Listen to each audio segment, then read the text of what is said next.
Welcome back to the Deep Dive. Today we're looking at something. Well, it's a really fascinating set of sources. It is, yeah. We're digging into materials about the 6-year anniversary of the Australian Buddhist Practice Association, which, and this is the interesting part, lines up exactly with the launch of a new organization called VitaChoice LTD. And it's such an unlikely pairing, isn't it? I mean, this isn't your typical corporate anniversary announcement. Not at all. This is a deep dive into a really profound strategic shift.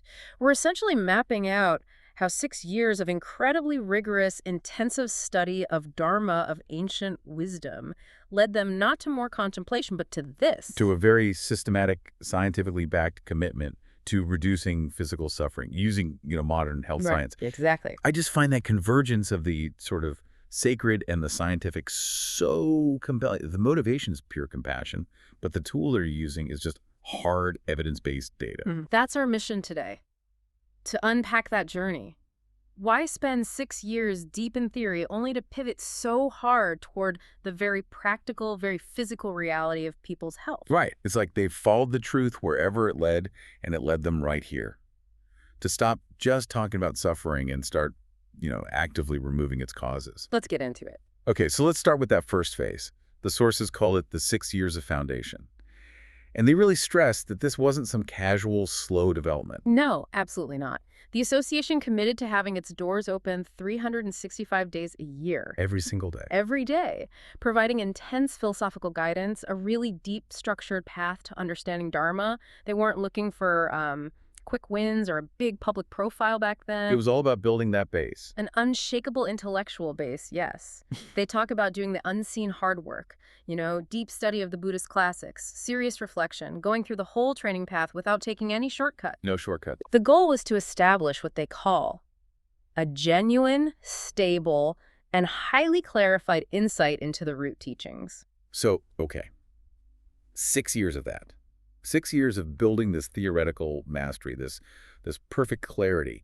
And then they seem to run into a wall. A very real wall. That all this theory, as vital as it was, just wasn't landing. It wasn't connecting with the immediate pain people were feeling when they walked in. And that's the pivot point, the big realization. They had all this wisdom, but they realized they needed the correct entry point. Right. They observed that people weren't just coming in with, metaphysical questions. They were in acute physical suffering. Their bodies were, and this is a direct quote, actively breaking down. Wow. And crucially, this physical suffering was clouding their minds. It was making it almost impossible for them to even begin the spiritual work they were looking for. The instinct for an organization like that might be to say, okay, let's offer deeper meditation to help you cope with the pain. But they went the other way. The complete opposite. A systemic physical intervention. Yes, because they developed the clarity to see that compassion can't just be a feeling. It can't be sentimental.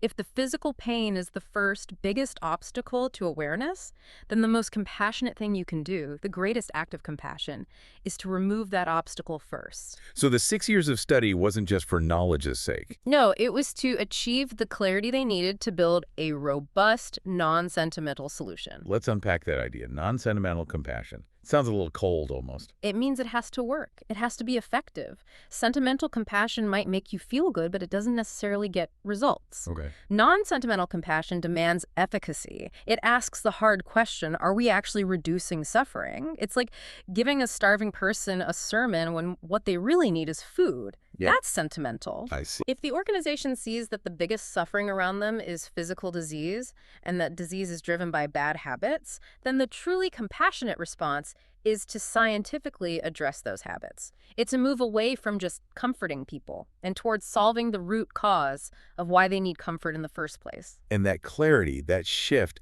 brings us right to the critical turning point. Right to VitaChoice. The big question changed from what is compassion to something more like, how do we apply great compassion by removing the actual causes of suffering? And they identified the most widespread, accessible cause in our modern world as these self-destructive patterns, specifically dietary choices leading directly to disease. This is where we need to slow down, I think, because their analysis of why people make these poor choices it's the core of their entire mission. It is. They argued these are not conscious, rational decisions that people are making every day. No. Absolutely not. And this is such a brilliant insight into modern life. They observe that these habits are automated, they're conditioned.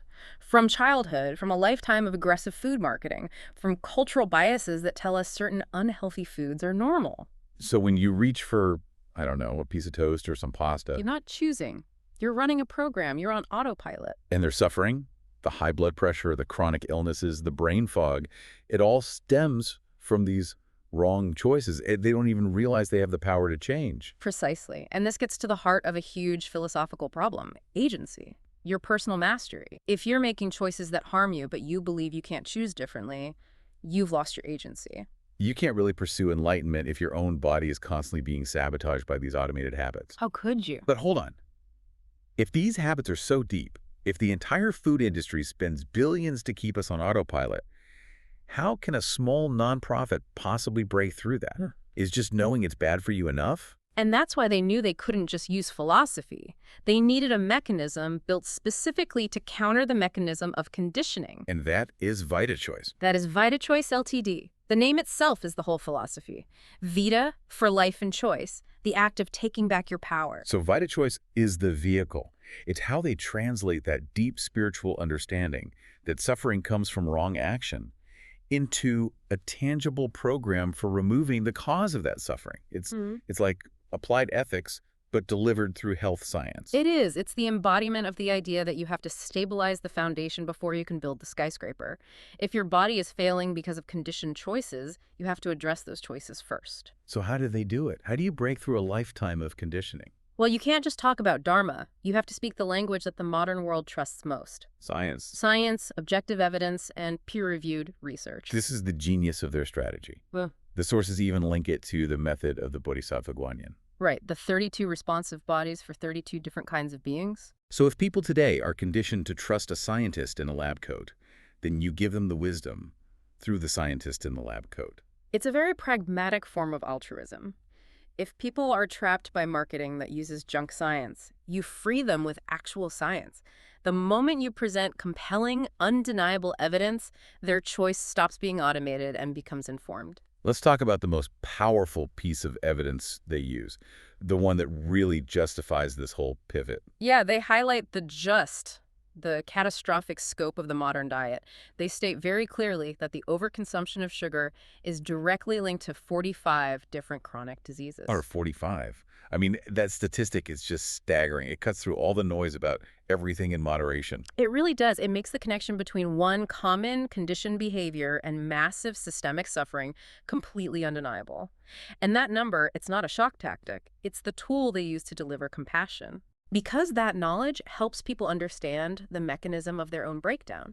They explain scientifically that, seemingly harmless staples like bread and rice basically just convert to sugar in your body. And that's a game changer. It's a total game changer. It shifts your daily meal from just food to a conditional choice with measurable consequences. That feels incredibly empowering. You're not just being told what to do. You're being given the correct knowledge, the antidote to the confusion. Absolutely. And they see this as being fundamentally rooted in their core teachings.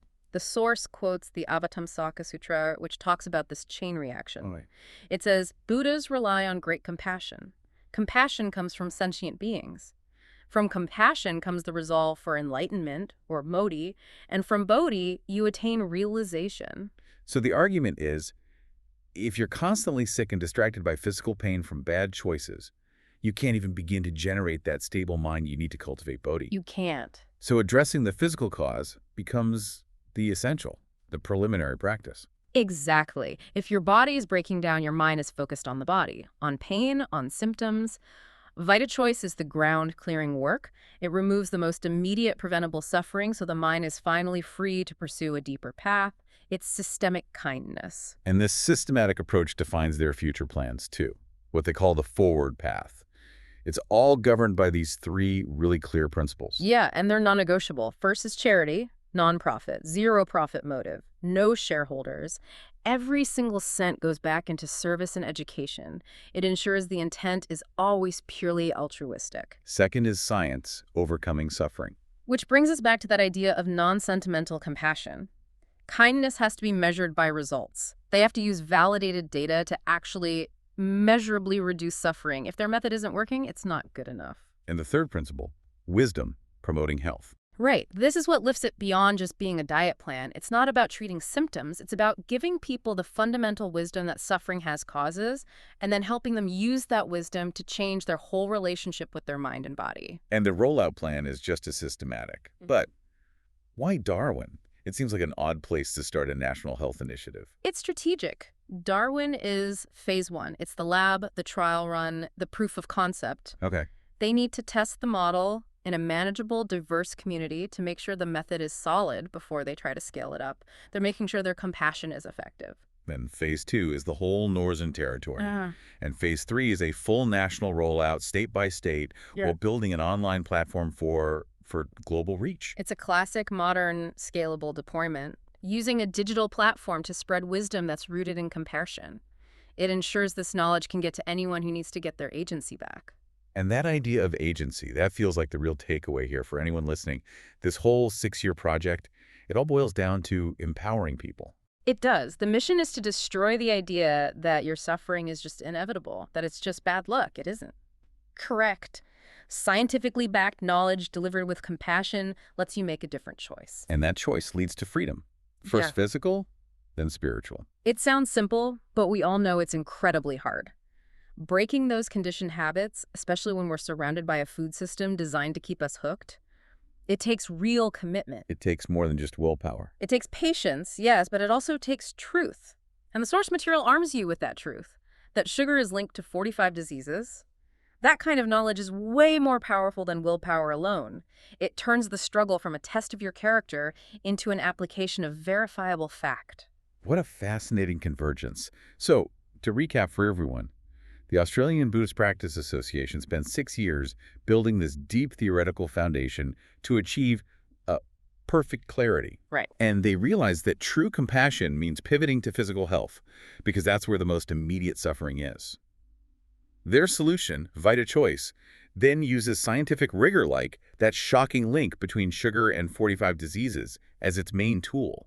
A tool to break conditioned habits and help people return to conscious, healthy choices. All as a nonprofit driven by effective, non-sentimental compassion. And here's a final thought for you to consider. This entire movement is built on the premise that dealing with your physical health, removing destructive causes like poor diet and these automated habits, is not just some side project. It's the preliminary practice for any kind of spiritual awakening. So if the core of suffering is wrong choice, ask yourself, how many of your daily choices about your own well-being, your nutrition, are currently running on autopilot? And what profound foundational change might you unlock spiritually just by consciously taking back control of one of them?